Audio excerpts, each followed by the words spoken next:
Welcome back to Champion News Talk Radio. We are brought to you by championnews.net. And today, our founder, Jack Roser, and myself, Ann Parisi, have Lennie Jarrett with us. And Lennie, before the break, you were talking about something called feel-good laws. It almost sounds like that 60s, 70s, if it feels, feels good, do it. What do we become as a society? And what are some of these other laws that are these feel-good laws that the General Assembly passed during this lame duck session? Well, the easiest one to talk about is the gun ban and the gun registration. It didn't pass, but it's going to get brought back up in the next session again. It's going to get brought up in D.C. and Congress as well. But it's a feel-good law. They're basing their definitions of an assault weapon on what a gun looks like, which is, it doesn't have the consequences. There's more murders by hammers and actually rolling pins than there are by rifles. When you start looking at hammers and bats and stuff, those weapons, you kill more people than a rifle does. So the thing about going after a rifle is just kind of stupid. And the fact is, they're emphasizing the murders that are going on here in Illinois, for instance, and which rose to almost 500. Over 500 last year, actually. Yeah, but it rose over a couple of recent years. I can show you the Detective Bureau report from the city of Chicago on how many murders were committed in 1991. It happens to be one I still happen to turn up in my own papers. In 1991, there were, I think it was 961.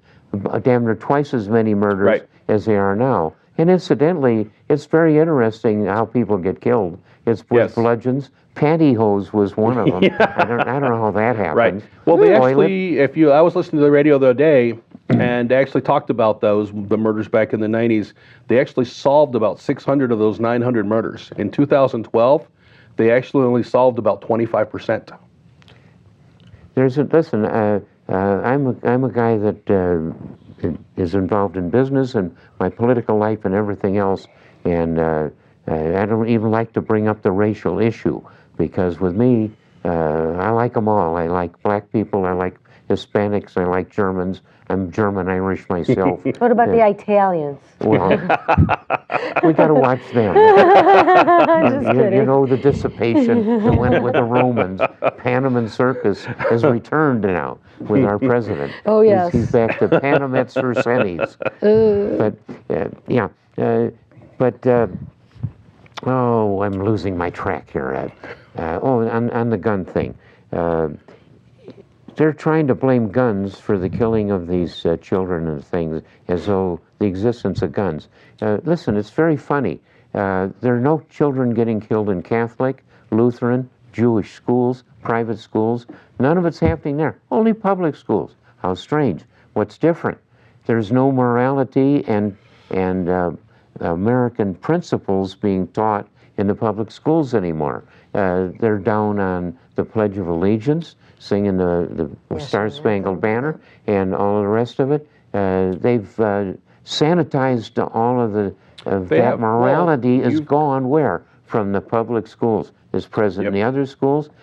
Listen, there are children that get beat up by bullies in school. There are. There are others that are just not politically, they're not friendly, and somehow they don't fit in so good. They get to be feeling bad. That's the reason the shootings are happening, is because the people that run the schools have taken morality out of the schools, and you've got the children within them are giving reasons why some of them would come back to the scene of their humiliation. And when you're if it were guns alone, I think there's more reason to maybe go and shoot up the alderman or the Streets and Sands Department. You're not suggesting to do that. Not Let's at all. be clear. They're not good, but we're noticing that it's not being done there. It's concentrated in a strange area of little helpless people. Right, in gun-free zones. And if you start digging into the numbers, the number of kids that have been medicated now And they're starting to see some of the effects of medication and some It's of a the. drug. It's a drug, and it's they're getting causing them the side into- effects, and it is causing some of these problems. I it looks heard like. something. I was watching a television show, and a pastor on the South Side was speaking exactly to this kid being Ritalin. He was given Ritalin at 6 years old, and it was the school that encouraged this. Yes. And this was a huge reason why he went back to the school, because they prescribed him Ritalin, and it's no mistake that he went after the same age that he was diagnosed at. And Michael, I know you're trying to say something. Yeah, well, the truth is, our kids are being bombarded from every possible angle today. Whether it's video games, whether it's music, whether it's the schools getting rid of right and wrong, black and white, and turning it into this gray matter. They're being bombarded. And even for good parents, it is very tough to protect your children from some of this stuff. Well, you know what? No mistake. Curtis Bauer's Agenda, that crazy movie, it just, you see things unfolding before our eyes. The agenda is being played out here. And folks need to step up and awaken, if you will. Yep. Lenny, what were you going to say before we go to break here? Oh, I was just going to say, we've got to start looking at the schools and how they're treating, how things are being done. But it is follow the money. That's really the key. Follow the money. It's all about money in the schools, not morality or Americanism. Right. Oh, I'm sure we're going to be following the money when we come back after the break. Stay with us.